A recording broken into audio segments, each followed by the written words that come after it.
नुआ संसार तोते अभिनंदन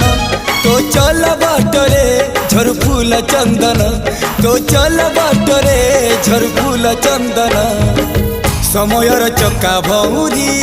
घुरे घुरे फुले कांदनालो चढ़ीबू तू फूल सवारी धीरे धीरे फुले कांदनालो बाहागर सुख परा विधाता देइछि तोते विरह वेदना सबू सहिबाकू हवा मते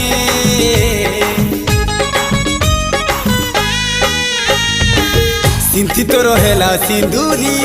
धारे धारे फुले कांदनालो चढ़ीबू तू फूल सवारी धीरे धीरे फुले कांदना।